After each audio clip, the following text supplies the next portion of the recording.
Patrick McGahern Books has been in business since 1969. Yeah. And they've been selling rare books. They've published 292 catalogs of rare, scarce, and interesting books in a wide variety of subjects. Their specialties include the Arctic, Canadian history and travel, the Americas, fishing and angling, Ireland, general antiquarian, and military history. They issue 7 to 10 catalogs a year.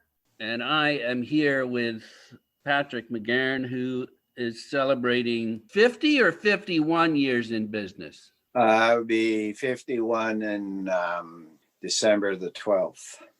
Welcome to the Bibliophile. Thank you. For the second time. Yeah, that's right. Yeah, I remember doing this in the basement of the store on Bank Street. That's 783 Bank Street. That's right. And in fact, I was just listening to that. It's about 10 or 12 years old, that interview. At the end of it, I said, well, we're going to have to do this in another 10 years. Here we are. Yeah, consistency, eh? Yeah, keeping our word. Yeah, keeping on. Yeah.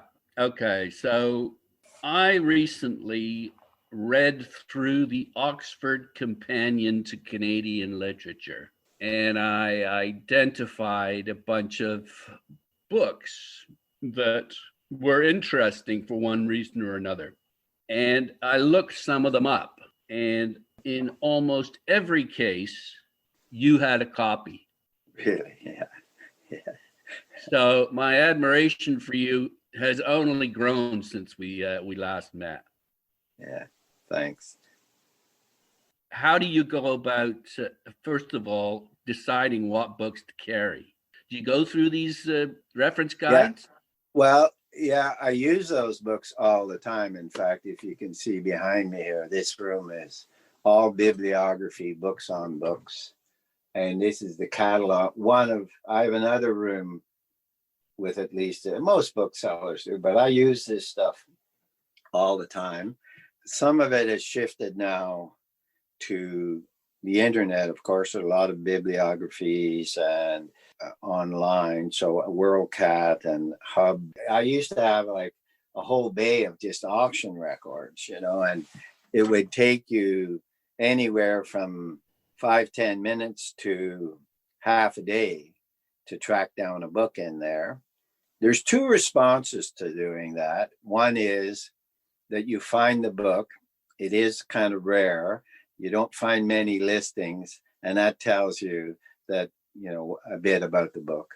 There's another reaction is you go through all of them and you don't find any auction records. And that means one of two things.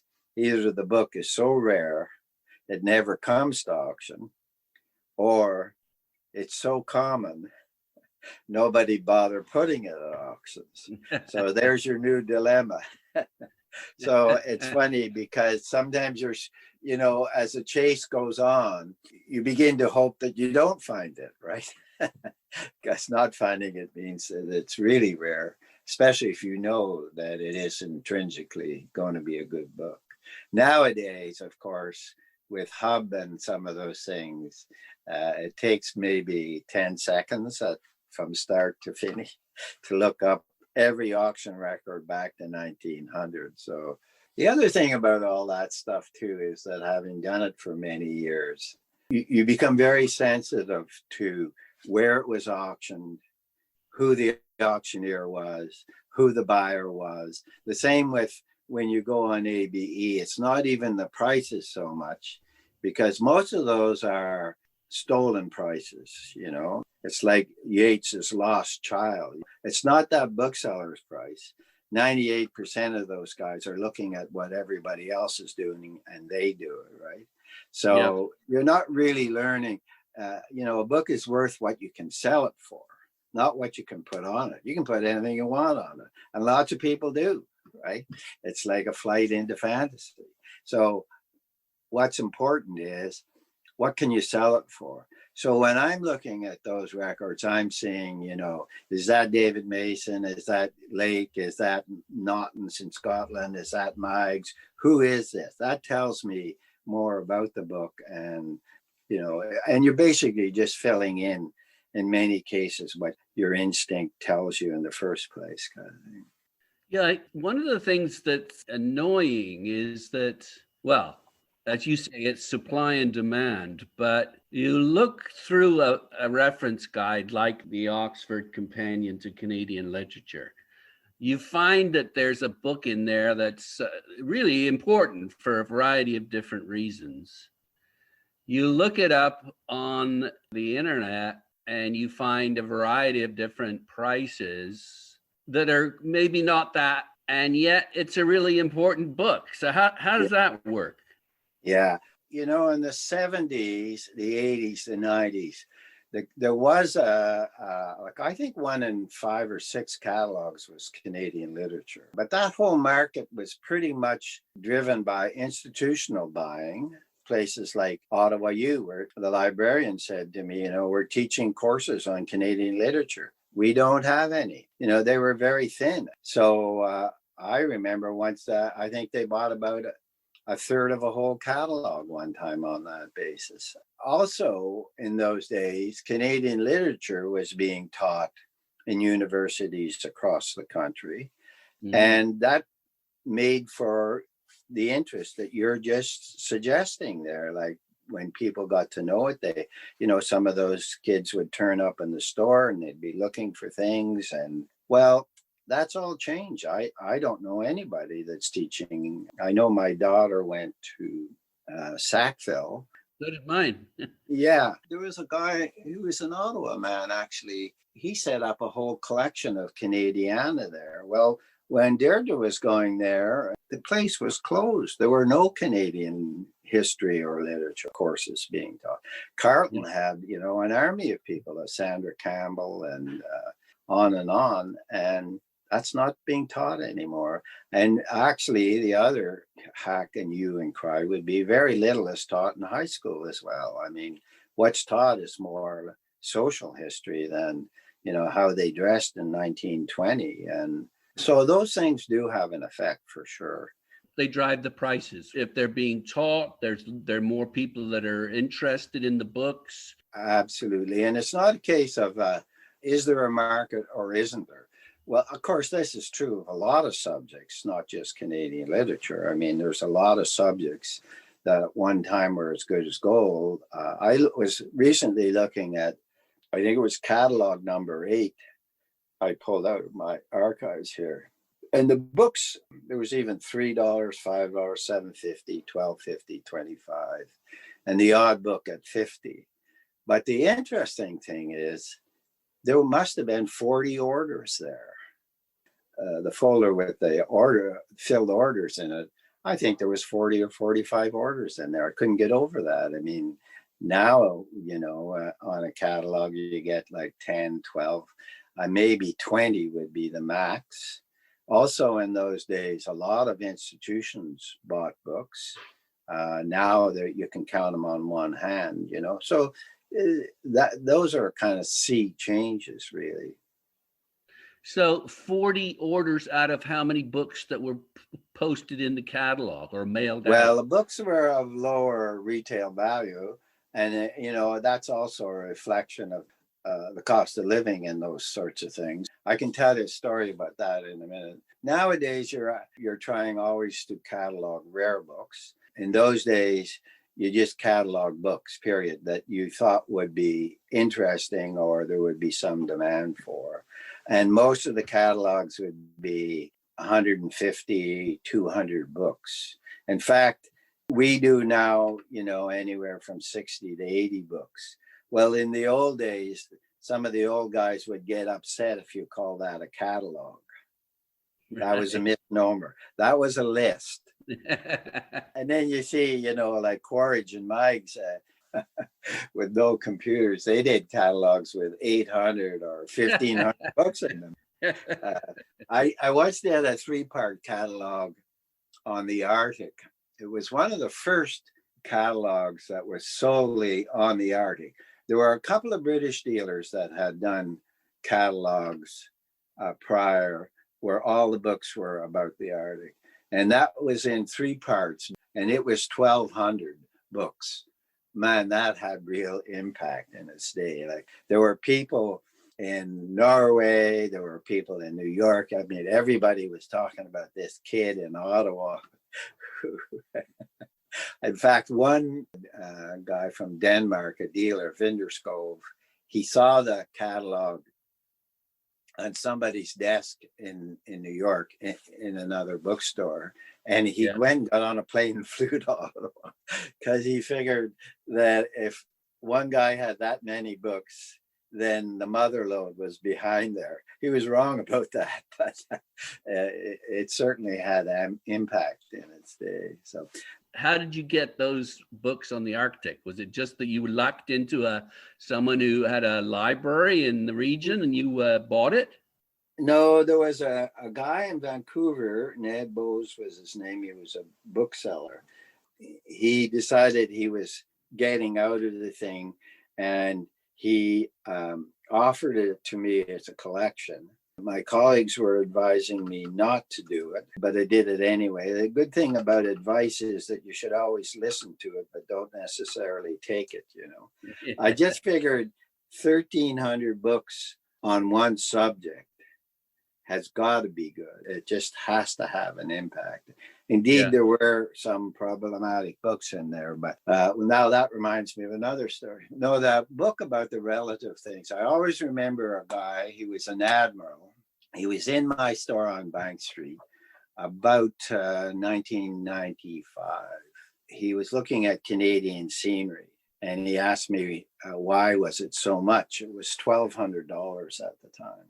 So I explained to him that it was an extraordinarily clean, fine copy. You know, normally you could get an average copy for $800-900, but this warranted the extra. So he looked at the books and he looked at me and he said, you know, when I was a captain stationed in London, England, I saw one of these just like this for the equivalent of $200.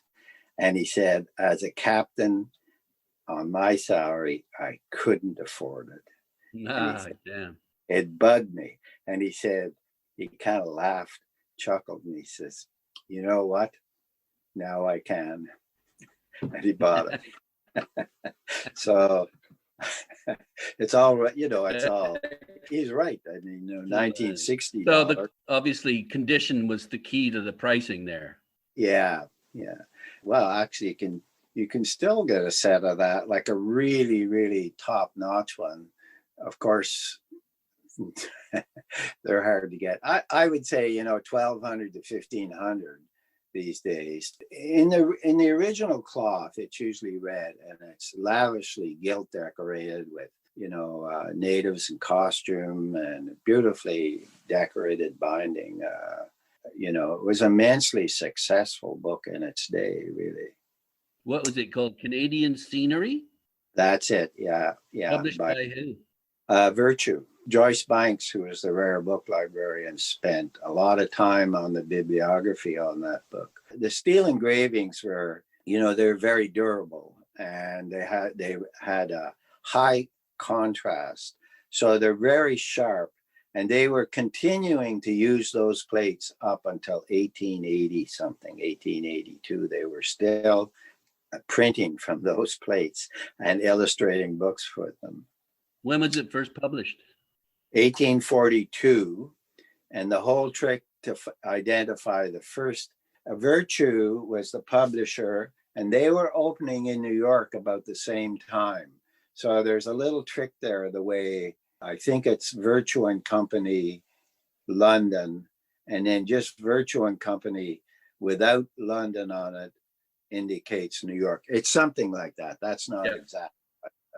It's one of those deals, but they just kept issuing it with the same date engraved on the plates, you know. Okay.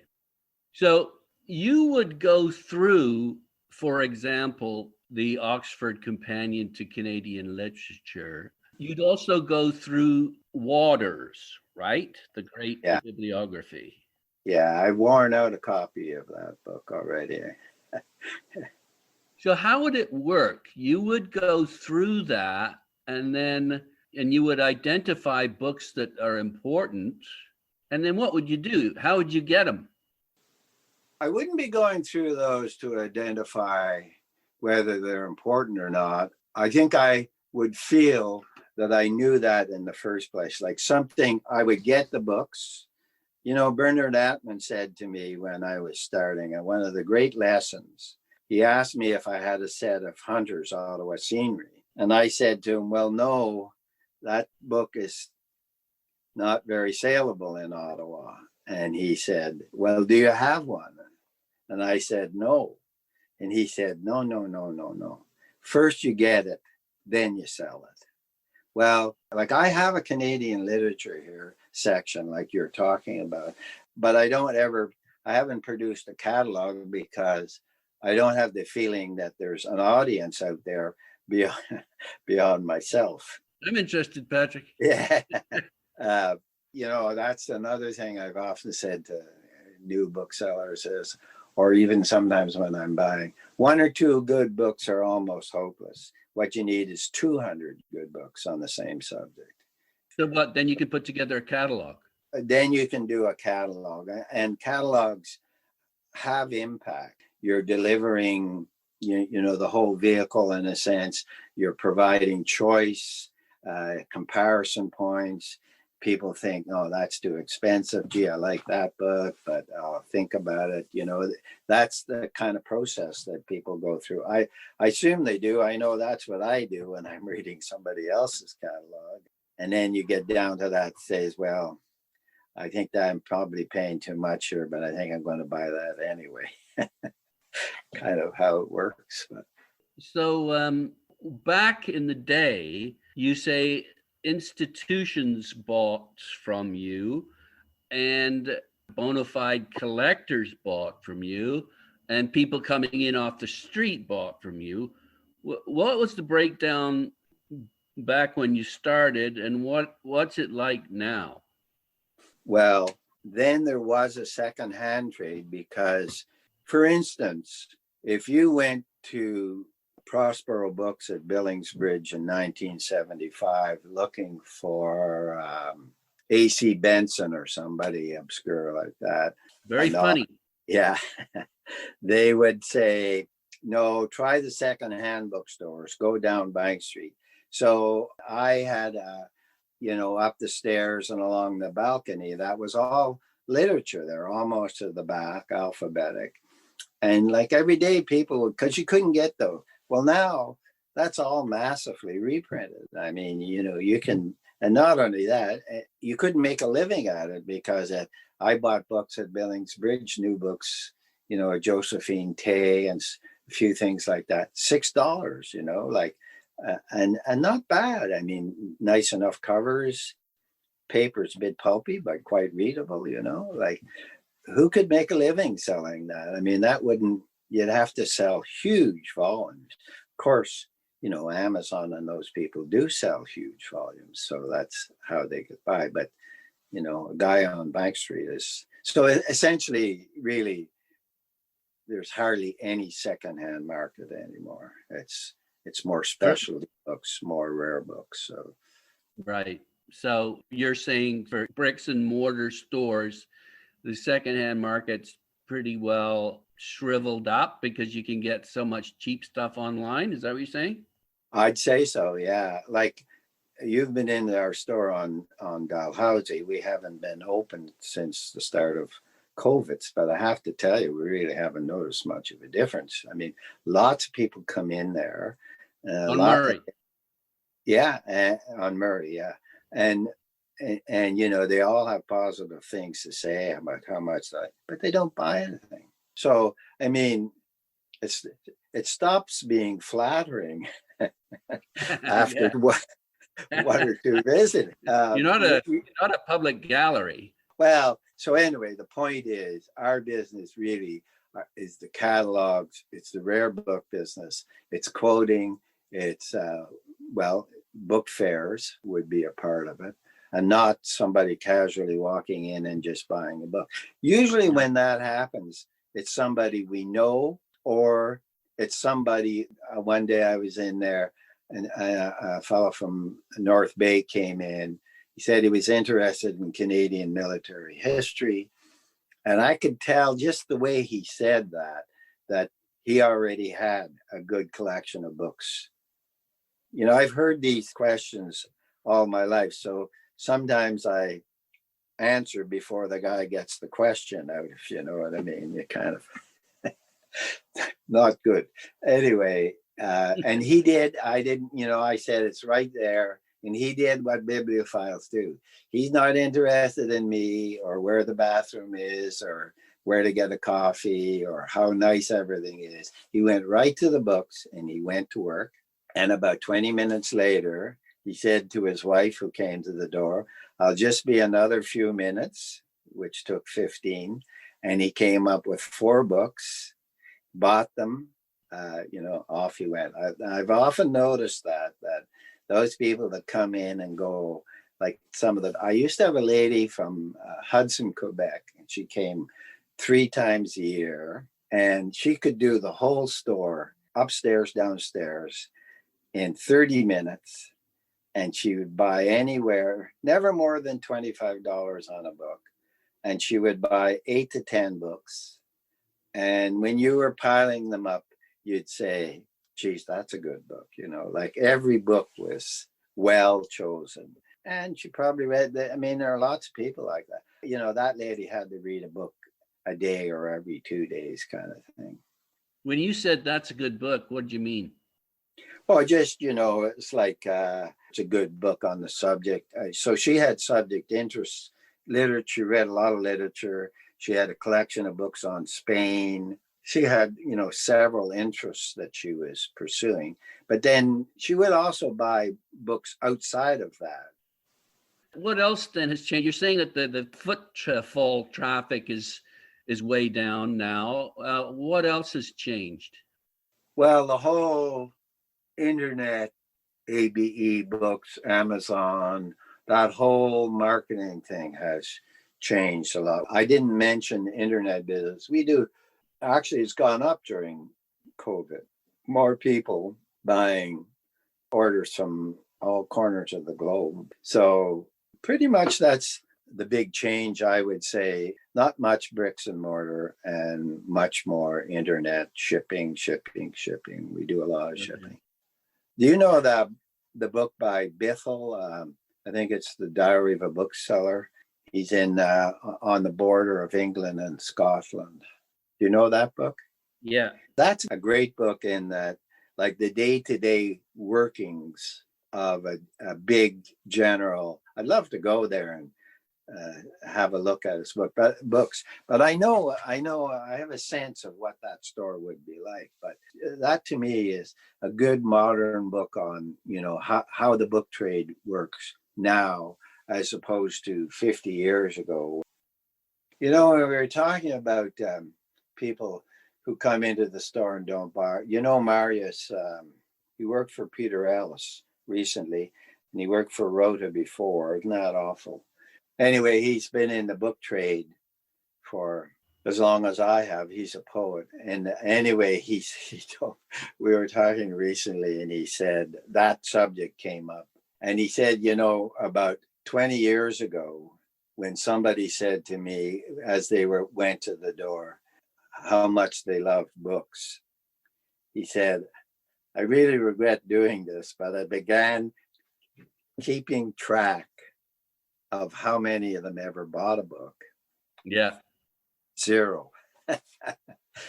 It's a polite excuse to get out of there without, that's what it is really, you know, but it's said sincerely. They love them, but they don't want to own them. Yeah. Yeah. Unlike us, eh? Yeah. Now you mentioned Bernard Amtmann giving you advice about I think it was just to have the book before you tried to sell it. You can't sell a book if you don't have it. Sometimes people will want to, over the years, they'll say, well, I have this book. Why don't you try and sell it? but they don't want to give it up. You can't sell a book you don't have. It doesn't work. So in other words, you have to buy it outright.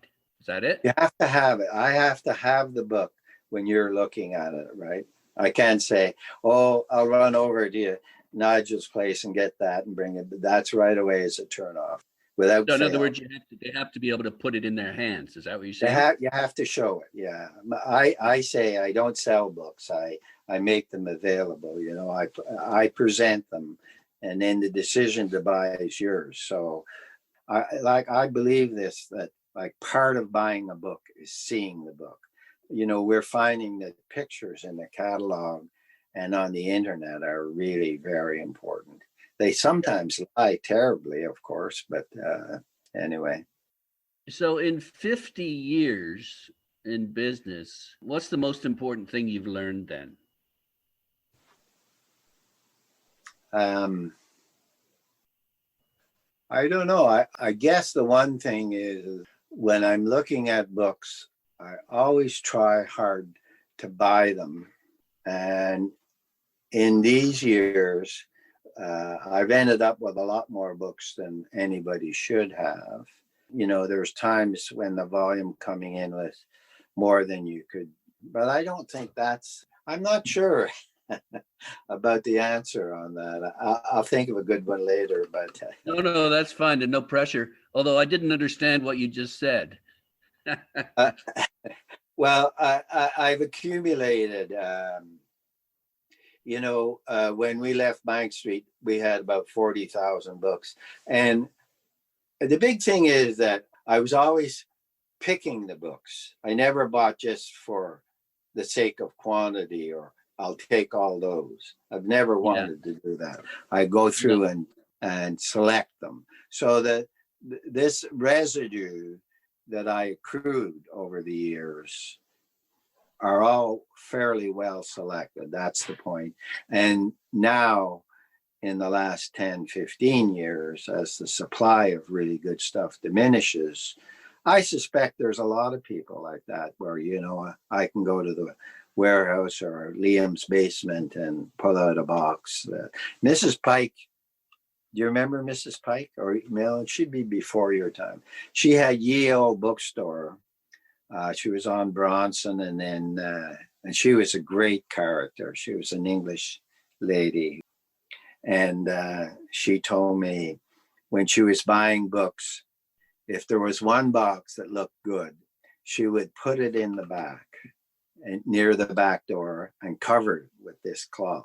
On a really rainy, depressing day, she'd say to herself, I know, I'll go and get that box. Cheer herself up. So that's the kind of the essence of, I suppose maybe that's where I kind of have that instinct, you know, not to worry about the fact that you weren't processing every book that you got. Right. Well, as I say, looking through your inventory online, I really do get this sense that these books were all, you know, they kind of went through your brain and they were selected maybe because there's an interesting story behind each one of them. And I suppose, is that what you do when you select books? You think, okay, I can sell this because of this. Yes. Yeah. You think that. And as long as you're aware of that, about the third time you're wrong. I once had a colleague who's known for his high prices. He saw something in my catalog and he said to me, which I found really kind of hurtful a bit, gee, you got a high price on that. And I thought, boy, there's the kettle calling, you know. And I reacted defensively. And then he said, no, I don't disagree with the price. I think the price is right. But I also think there's nobody else out there that's going to agree with you. He was right about that. Isn't that so much the case, though? It's like if you get excited about a book that, you know, may have been written by, what was his name? I think it was Godwin Smith, if I'm not mistaken. I bought his library in Rockcliffe in 1973. No, Honest to no. God. Yeah, I did. Yeah. He wrote a very interesting book about, I think he called it the Canada problem or something Yeah. like that.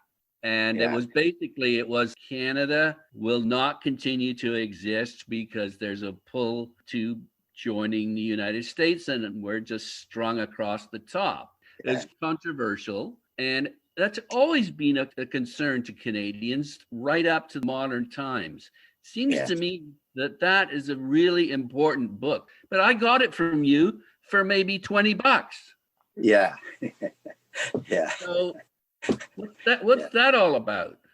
Well, I bought his, I shouldn't say I bought his library. I didn't get the Canadiana, but he also collected Greeks and Romans, especially the Greeks. And I got a really nice collection of, the Loeb classics with the Greek and English or Latin. And so I got these books and I priced them all. And there was a whole bay of them. And they put them out. And they sat, I was kind of crushed. This is the early days, and nobody even looked there for about 2 months. And then one day, a guy came in, a young guy came in, and he bought 2 or 3, came back the next day, he bought 5 or 6. He came back again, he bought a few more. Turned out that he taught at Carleton. And so on the 3rd day, he said, well, next week I'm going to tell some of my colleagues about this, but I'm not telling them until he was sure he was done. And he did. And I had a parade of people in there. And it did sell extremely well, actually. Did he put his name in them or not? Is it Godwin or Yeah. Goldwin? As I remember, he did. Actually, I have a whole shelf of Goldwin Smith here, if you downstairs. But there again, you see, there was a time when I would catalog and sell those books. It was mainly institutional buying, and there was some people that were interested in him. I remember a guy who was interested from the point of view that philosophically he was kind of outside the box thinker for his day. He wrote about education, I think. Yeah, partly. and I think he's probably stepped on a few toes and was not popular because of that, actually. Yeah. Well, I think he anti-Semitic, or he was, at the time, it may not have been a big deal, but he was racist in some way. And of course, that undermines any kind of interest in him these days.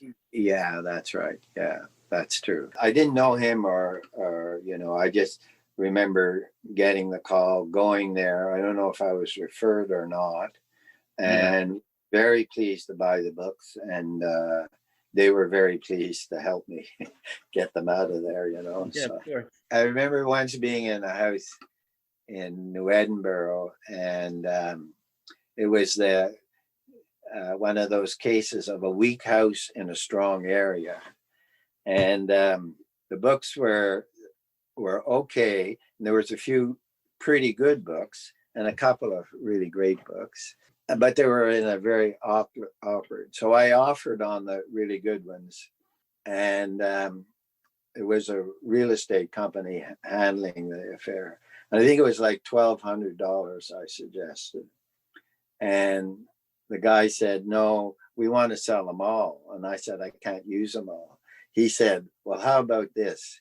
Take all the books and don't pay us anything. Just get them out of here this afternoon. And I said, in other words, you're paying me to be a removal service. Yeah. And he said, young man, do you have any idea what this house is going to sell for? Get the books out of here. They just wanted. So it puts it all in perspective sometimes. Yeah, in fact, that's what Marvin Post does very well down in London. He goes in and he will take the whole shooting match, and that's what most people want, as opposed to a dealer who comes in and just picks a handful and then leaves. Yeah, I'm afraid I'm more in the second category than the first, although Liam and I always go on a house call, warning one another not to buy this and not to buy that, and why are you buying this and all that stuff. And then he's always more at me than I am at him on that thing. And then when we, it's quite funny. Then when we get there, we have all these rules on the way in, and all of them go out the window immediately. And then you start hearing conversations. Did you see this? What about that? Well, this looks good. Yeah. So there you are, dragging out all these. Anyway. Do you find that there are more house calls now than in the past, or it's about the same, or what? I'd say about the same. Right now, the books are coming over like water over Niagara Falls. And that's the generational thing. I remember, when I was on Metcalfe Street, I had Barry Mather and Max Saltzman and people like that coming to me weekly looking for Henty books. Henty books you could sell like every day in the 70s. And that slowed a bit in the 80s. And now you can still sell Henty books because they have those lovely pictorial bindings on them. I have a whole bunch that I wouldn't ever read one of them, but boy, I like looking at them. Yeah. But I realize what's going on there is like Barry Mather at that time, he had the big collection. Diefenbaker supposedly had some as well. Guys who wanted to get on his good side would buy a Henty and give it to him as a gift. And he liked getting them. He didn't like paying for them, I don't think. But anyway, that was a generational thing, Those were guys who got one in with their orange at Christmas. They got one gift. How many guys told me that story? They got an orange in their stocking and one Henty book, and they were delighted. And now in their 70s and their 80s, that was a real kind of nostalgia thing. It passed. They passed, and the demand, you see, So that's what's going on with like the general household accumulation of books. It's just, even the people that take books in the charity stores are beginning to look at you like a little, don't come in here, but giving away those books. Oh, yes. Well, some libraries, many libraries, the big libraries in the States, special collections libraries, I've heard that if you want to donate your books to them, you have to pay them. It takes time and money to catalog books. I had dinner with some librarians and a collector in Toronto 2 years ago at the book fair. And I was talking about somebody who gave books to an institution and the books were treated badly. And one librarian said, as an aside to the other one, another instance of a collector giving his books to an institution and not giving him the money to maintain the collection. Yeah. Years ago, that librarian I talked about at Ottawa, she told me that it was their cost, I think, was something like $36 to put a book on the shelf. I don't remember the number exactly, but I was like, it's a lot. So you have to pay somebody to do it, and the carting and all that kind of monkey business. So when we met last time to talk, you mentioned 3 booksellers who had helped you when you were young. I wonder if you could just give me a little bit of a thumbnail on each of them. The first one is Grant Woolmer. Yeah, Grant was a great guy. He was in the Merchant Marine during the war. And when you went into Grant Woolmer's store in Montreal, he when there was nothing to do or nobody to talk to and he wasn't working, he paced up and down the store. And that came from being in the Merchant Marine on night watch, walking back and he never got over it. And the other great thing about Grant Woolmer was when you went in there, if you were a bookseller especially, No matter what time of the day you went, as soon as you appeared, work was over for Grant. You went to lunch, you had a few drinks, but mostly you sat around and told stories and it was hard to get to look at the books because he wanted to tell stories all the time. So, what was the name of his store? Grant Woolmer Books. He started out on McGill College, and he had tremendous stories. He really did. Remember any? Well, one was he said one day he was usually trying to get out of there by 5 o'clock because he lived in NDG and he had to get home and stuff like that. And he said there were some kids in the shop and he had some things to wrap, and he said they were kind of going around. He got a lot of university students in. And he said they were kind of giggling and sort of stuff, but he didn't pay too much attention. And he had about 20 minutes. So he said, "Look, I'm sorry, I got to go now." And they said, "Oh, that's okay." And off they went. He said about 2 weeks later, a guy was in the store and he's looking at a book. And all of a sudden he slams the book and he said to Grant, "You're friggin' crazy." And he marched out of the store. And he noticed that this was like a new phenomenon, like people were getting really angry and leaving. So what's going on here? So he got off his chair and started looking through his books. They randomly went through the books. That's what they were giggling about. And they erased $12. They took out the period and moved it to the end of the zeros. Grant had a lot of stories like that. Okay. Yeah, he was a really good bookseller. He told me when I was like this in 1971, he said, "Get a sectional bookcase and keep your best books in there." And he said, "You'll find that some customers will go for that case every time, and you'll be surprised at what you sell out of there." So I did that, and of course he was right about that. Do you have any kind of label on it or sign, or you just kind of? No, not a thing. No, I just remember having those sectional bookcases, and I had like Any Better Canadiana or Books in Nice Bindings or, that kind of thing. And then, of course, it makes you more conscious and you start looking for things.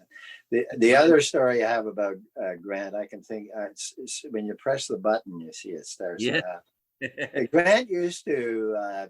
He used to send his books that he was having restored or rebound in leather. Those days, it was like $25-$50 a volume. It's now $500, but yeah. That amazed me. He didn't bother putting any instructions in them. He just sent them off, So I was there one day and and this is exciting when the books come back he had about 12 books in there.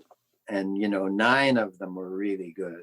And then he came to some that were near the bottom. There was a book there that was bound in pink, another one in purple, with inappropriate bindings.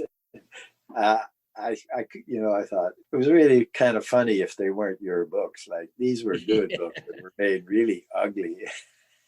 Oh, yeah, he said, that's some new guy practicing on. It's like trying to sell a car that's purple.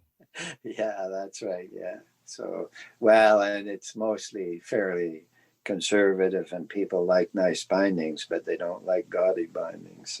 Yeah. What about next one on the list, Jerry Sherlock? Jerry Sherlock was highly respected by everybody in the trade, and I'm sure all his customers as well. He was very generous. Actually, I was in the Old Favorites in Toronto when I introduced myself. That's the name of his store?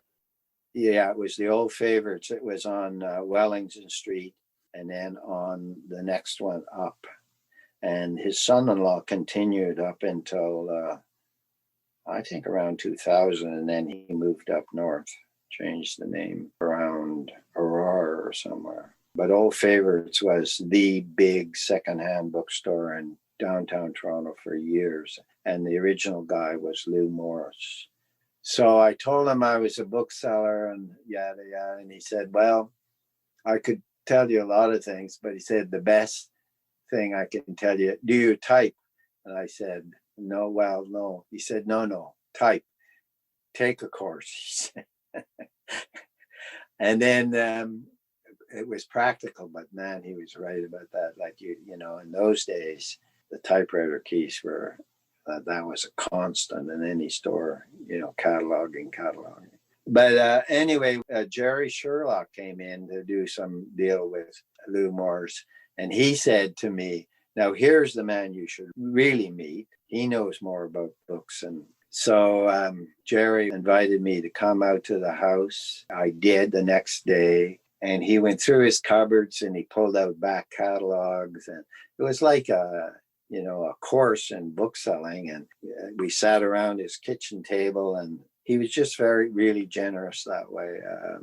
So what was the most important piece of advice that he gave you? Well, he gave me a lot of information on cataloging. And like he said, the big thing about cataloging is you got to do them consistently. It takes a while to build up customers, and like most people's reaction initially, they're probably already getting catalogs like librarians, but they're not going to order from you probably the first time. Maybe when they see 5 or 6, then they might give you a try. One of the things I remember him telling me, that you're not really in business until you start buying back collections from customers. I remember thinking at the time, well, that's impossible. I mean, how do you sell books to a guy and then, you know, obviously you can't pay him what he's paid, you know, for the books. But he was right about that, actually. Like the best buys I've had over the years, almost invariably, high percentage would have come from people I've known for many years, who've been collectors. You know, like I had Dr. Hicks's collection. That was 280 cartons of books. Canadiana. Wow. Yeah. Canadiana, Canadian medicine, Atlantic Canadian literature. I don't know how many catalogs we did out of that. And then a terrific kind of collection of rare books up on the, you know, first editions of Beckwith and Boswell. And he was a doctor in Austria in the late 50s, and then he spent some years. And he told me that, for instance, he had a collection of science and medicine portraits, steel engraved portraits, all pre-1900. There was like, how many volumes? Like 3 folio volumes of this stuff. And he just collected that stuff in Austria out of the bins. He would go around to the stores on Saturday. And then he would have written up a little bio on each guy and put a name on them, and they're all kind of nicely presented and that sort of stuff. So that was a terrific collection. How did you come up with a price to offer him? Well, I guess I just did what I always did. In that case, I think I spent 2 or 3 days there. I just sort of began on the first thing and went through and just kept adding up and making notes. And I came up with a number, and we came up with a deal. He was very pleased. What would you do? Would you say, okay, I'll give him 10% of what I think I can sell it for, or 20%? Oh, no, much more than that. Because, well, the harder collection wouldn't be much bigger than, I mean, the really rare stuff wouldn't be much bigger than this room. And it would be more like 50% or 40, 50, 60% even, because that was in the day and that stuff was really saleable. And it did sell. I mean, you know. You knew there wasn't a huge risk then. Yeah. Well, actually, you know, it's hard to say definitely that you knew that, because really you don't know. It's instinct, and it's taking a shot. But you know, like each time we do a catalog, you know, there's a couple of books in there and you think, man, they'll be breaking our fingers for this book, right? And then it's the one that doesn't sell. And then Liam will say, oh, we just sold that. And you'll say, geez, I just chucked that in there. That was the bone from the soup, you know, I threw it in. It filled up a space. No, he says, we had 3 orders for it. You think, geez. Will I ever? So you just, really, you don't know. But you just trusting your instincts are really. Somebody said to me one time, you learn just about everything from your customers. Somebody said to me in the store, geez, he says, your instincts are so good. Why wouldn't you trust them more? And I said, like, that was news to me. I had no sense of that. And I thought, geez, maybe he's right. Maybe I should just, go with how you feel about it. Just let her go from there. I know my father certainly did that all his life. He was in the bus business. Yeah, he had no problem trusting his instincts. So, yeah, and then, other collections like Bert Plimer spent 40 years. And then we did that catalog. It took me a year to produce that catalog. It grossed pretty close to $500,000, I think. What was that collection on? Franklin Search items. Probably the best Franklin Search collection. Like, he had onboard ship printing and stuff like that. On the McClintock things, they had plays to keep the men happy, or try to keep them busy and onboard ship. And they printed, they had a press on board, and they printed playbills this size and posted them up around the ship, so Bert had some of those things. And he really was kind of meticulous in terms. He went to England a lot. He was a journalist, TV journalist, and so he traveled a lot. You couldn't mention a place without Bert having a story that he could tell you because he'd been there at one time or another. We used to go to lunch once a week. Bert would be saying, did I ever tell you about the time we flew over Victoria Falls in the 1958? That sort of thing. He bought a lot of stuff in England. He was well known in the trade. And Bert would find a way. He would always find a way to digest the book. He would do a little trading if he had to. You mean acquire the book? To acquire a book, like if a book came up, and it was a book he didn't have, and it's a book he should have, and he didn't have the money, Bert would find a way. He would he'd get you to hold it. He was as good as gold. If he said, it's going to take me 3 months, and he'd be right tickety-boo on the thing, So people trusted him like that. And or he'd trade a duplicate, or he always found a way to make it work. I know another collector who's like that, and he has unbelievable collections. He does sell on occasion, but only because he needs to buy something even better. Right. He's not focused on selling at all. He's focused on acquiring. So it takes real guts, I'm telling you. or an extremely patient partner. Yeah, that's right. Okay, Jerry Sherlock. Anything else on Jerry? Well, I think if you talk to David Mason or Steve Temple or Hugh Hansen Cartwright, like just about everybody had a very high opinion of Jerry Sherlock. He was good humored. He was very generous. They used to say, Jerry, I think, had 5 or 6 kids. Now I'm confused.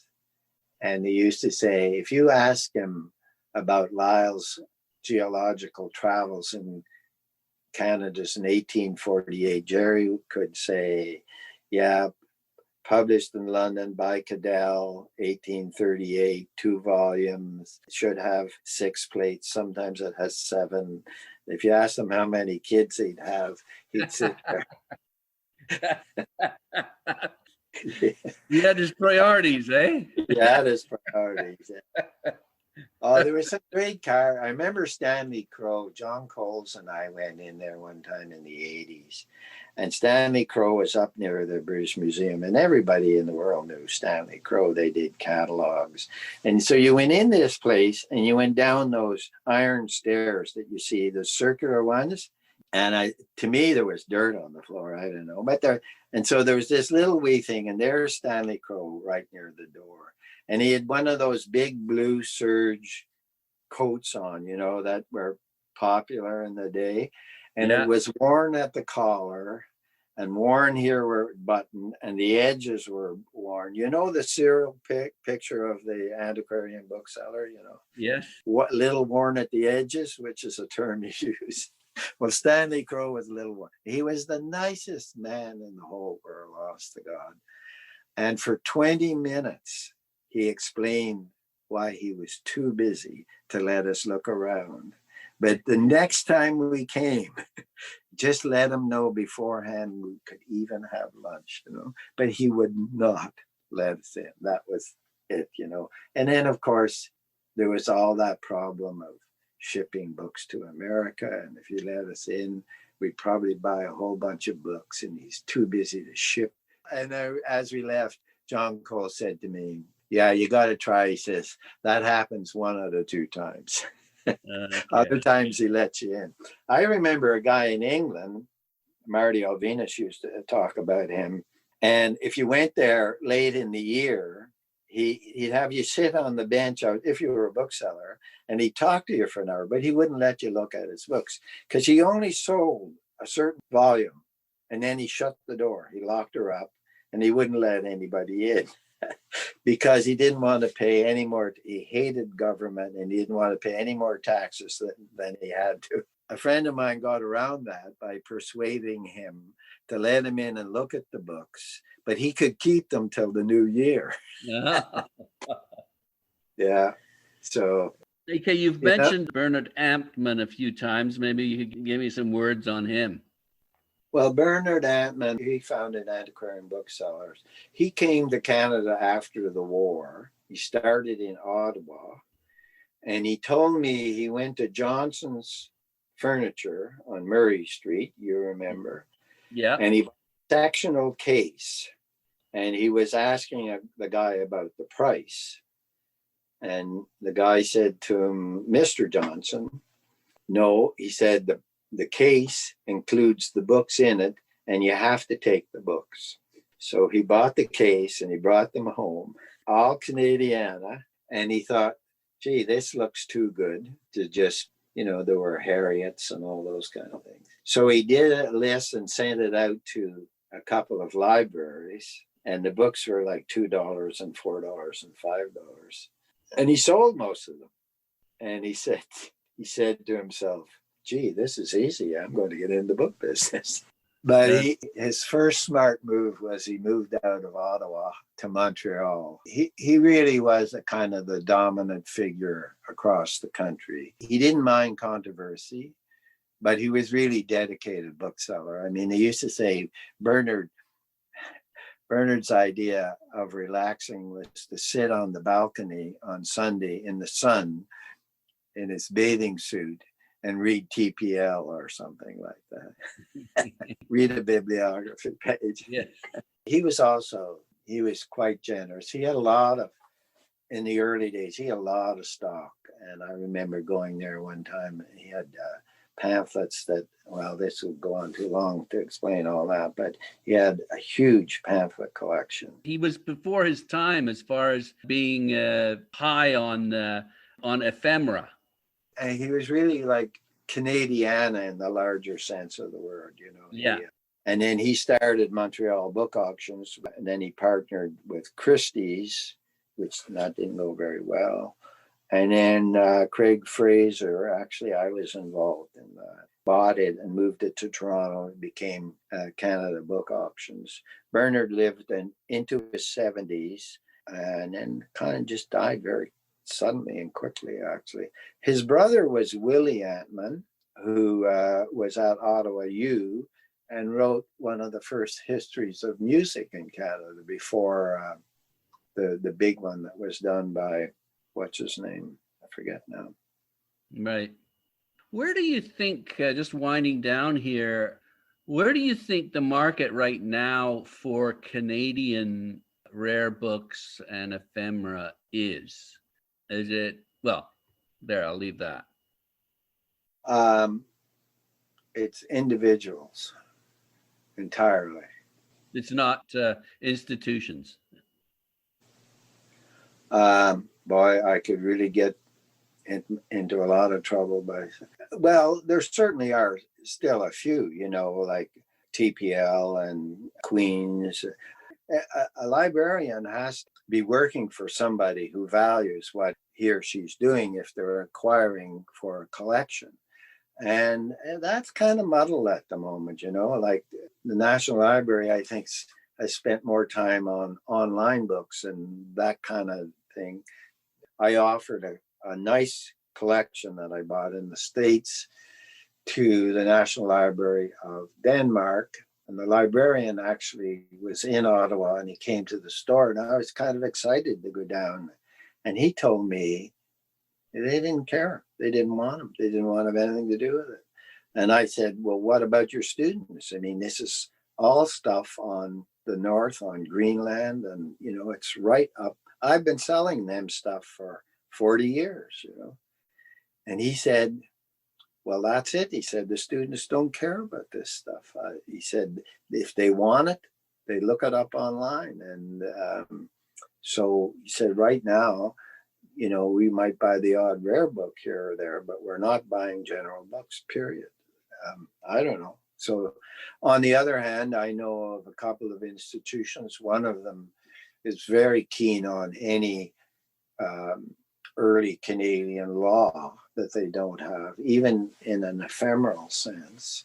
But they have just about everything, really. It's hard to sell them a book these days, but they're still kind of keen on that. We had a Ralph Connor manuscript, and a friendly colleague said, man, you'll never sell that. And I said, yes, I will. And I know who I'll sell it to. And I didn't quote it directly. I offered it, and I made sure that the catalog went to that one person. And sure enough, there was $5,000, so it wasn't insignificant. The other thing about some institutions is they never really have any money. You hear that all the time. We don't have money. We don't have money. When you have something they want, they have money. So it's what do they want? Well, that's the thing. I had a really nice thing. It was by Canadian Pacific, one of the first guides that they did. It's so rare. I didn't even know, I had no sense. You're talking about bibliographies. Neither did anybody else. It was like long before. And it showed the properties along the line. So almost unique, really. And man, all kinds of people came alive. The lights just gone like Christmas trees there for it. So there is an interest then. It's just a question of what? Figuring out where it lies. Is that it? Yeah, from my perspective, which probably be different, it's, having done it for a long time. But, actually, when you think about it, I'm 51 years. Liam is like, I don't know what he is, more than 25 years. He knows a hell of a lot more right now than I did at that point. My sense of it is. And then Clive has been working for us for, 30 years. Even Jeremy, he works for us 2 days a week, Fridays and Saturdays, sometimes another day. But Jeremy's been in the book trade for a long time. So out of the four of us, we might have a chance of figuring it out once in a while. Nigel, I don't think you ever actually know. And maybe if you did, the whole thing wouldn't hold the intrigue that it does, Right. The mystery. Yeah. And there's always, it's the variant. You get really keen on the variants. You're talking about Canadian literature. And I found a book a couple of months ago, which it was kind of a standard book, but it was an American edition. The cover had an ad on for books that aren't included in the Canadian version of that book. I think it was about 1870. So, anybody interested in the Canadian novel in the 19th century would find that really, I mentioned it, librarian, who knew somebody right away who taught a course on the Canadian novel from that period. So that's the kind of stuff of life at the moment. That and maybe working too hard. I still do 8-10 hours a day, and I'm 75. And actually, you talk about Amtmann and Sherlock and all. Like, I don't think that would have ever occurred to Bernard Amtmann or Jerry Quiet. That, you know, just like somebody talking about retirement, that would be completely foreign concept. I feel like I've got too much time digging in this earth to just sort of walk away from it. I mean, what would be the point? Where would you go? What other fields would there be? I said to Marius when he was doing an interview, for as long as I've been in business, I keep doing this because I've never really hit on something else I'd rather be doing. Therefore, my conclusion is I must be doing what I want to do. Yeah. Process of elimination. It's not that it's euphoria or anything like that. It's just, for now, it's the best thing. Well, it's keeping you alive. It is, yeah. Yeah. Actually, I know I look 75, but I'm really only about 48. So. Yeah. Anything else? Anyone else that we've missed that you think should get some recognition? Well, my wife, who's put up with this all these years, you know, actually, my wife, she grew up in a family business, and so did I. So I think that's actually good because there aren't that kind of, you know, false kind of ideas about what life and work are about. And then I also Liam, you know, when he started to work for me, his energy level, that's really allowed me to be in the business the way I want to be in the business. I frankly get to do the best of the best most of the time. What is that? Well, maybe this. Or if you look around it, I come in here every morning at like 7:30, quarter to 8, and I tell you, honestly, God, you know, it's like I come here, my mind's already loaded for, you know, the shotgun is loaded. Like I got things I want to do every day. I begin to wear down about midday now. And sometimes I might have to go and lie on the couch and read for half an hour to get the batteries back up. But the functioning of the business, this business is precarious. You're always worried about money. It never goes away. And yet having somebody like Liam or somebody who's younger, who has that energy, you know, that's a big thing, really. I mean, that's added a lot of miles to my road, actually. So I'm fortunate in that way. I think most of my colleagues realize that too. David Mason loves to say to me, Liam will be a much better bookseller than you ever were. That sounds like David. Yeah, but it's not true, is it? No, it doesn't. You know what? It doesn't matter. It's not really about that. It's not really about who's best or whatever. Hugh Anson Cartwright said to me one time, we must never forget, it's not about the personalities, it's about the books. And he was right in that. That's a good thought. Well, Patrick, thank you for sharing your personality with me. It's been great to reconnect, and I really admire what you've done with your life. Thank you very much. I'm quite happy to do this. Well, best of luck for the next 50. That's it. That's it. Okay, talk to you later. You betcha.